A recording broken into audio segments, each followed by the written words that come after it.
Hello, I'm Joseph. I want to tell you a story of my experience.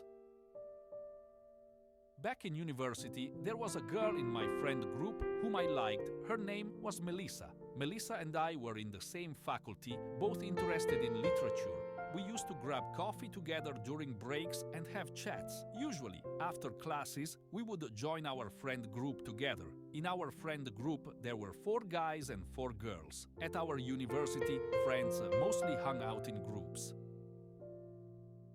Michael and I were good friends too, and he was the wealthiest among us. We got along well with the other girls in the group. We had fun times together. As days went by, my feelings for Melissa grew stronger. I decided it was time to take a step forward, but I couldn't muster the courage to express my feelings to her face to face. So I decided to write her a letter. I have felt your presence in my heart since the day we met. Was my heart always beating like this, or did it start beating for you the moment I saw you? I feel too nervous and in love to speak the words that convey my love to you face to face, wishing you would accept my love. Someone from your close circle. I wrote and placed it into the cafeteria. She approached me and said, "Joseph, I'm going to tell you something, but please keep it between us. I'm telling you because I trust our intimacy." She continued, "Someone foolish left a letter in between the pages of my notebook declaring their love or something. Do you know who it might be?" When I asked her, she said she didn't know, but she thought it might be someone from her close circle. She mentioned she had a couple of guesses, but would let me know once she was sure. Was she implying that it might be me and testing my reaction? What if she doesn't respond positively? I could lose her. I decided to write another letter that night. Perhaps you're distant, perhaps you're near, but my love, wherever you are, you're always here.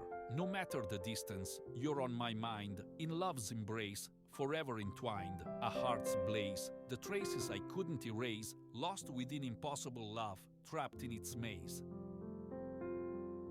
The storm in my heart, never ceasing its roar, being with you, an option, maybe more. I poured my heart out in this poem and sent it by mail this time.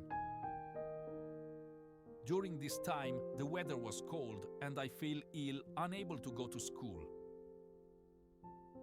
After about a week of absence, I returned to school. Melissa rushed over to me. I was excited to see her after a week. "I'm sure who the person I told you about is," she said. "Who?" I asked, and she said it was Michael. I was surprised and saddened. Melissa said, "I thought Michael was shy, so I approached him and told him I liked him. He confessed he liked me back, but couldn't tell me because he thought you and I were together. She was both the girl I loved and one of my closest friends. I couldn't say anything." Then I thought for a while and immediately left her side. I couldn't go to school for a couple of weeks. I was truly devastated. During this time, I mostly stayed at home, listening to music at night and crying, constantly thinking about Melissa. After pulling myself together a bit, I returned to school. Melissa and Michael came up to me. "We're going to dinner tonight and we have a surprise for you." "We had a surprise for you, Joseph. Now I'm going to tell you what it is. Michael and I are engaged. I couldn't resist Michael's romantic, emotional letters. I reciprocated emotionally and..." As Melissa was saying this, Michael interrupted. "What nonsense about romantic, emotional letters?" Before Michael could finish his sentence, I felt the need to interrupt. "So Melissa, you've discovered his romantic emotional side and fallen for him. You're very lucky. Michael, cherish Melissa," I said.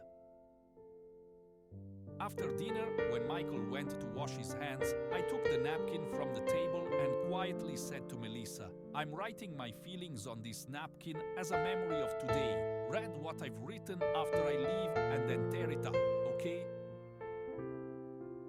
Melissa nodded curiously. I wrote on the napkin, dedicating it to her, the chorus section of the poem I wrote, "The storm in my heart, never ceasing its roar, being with you, an option, maybe more."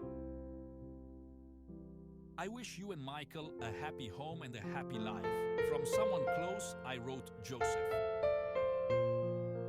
When Michael joined us, I said, I'm very happy for your happy news, and continued, actually, I had a lot to do today. I forgot about all of it when I came here with you guys. I need to leave now. I hope you'll understand. We left together and shook hands before parting ways. After a while, I turned back and saw Melissa tearing up the napkin, her eyes filled with tears.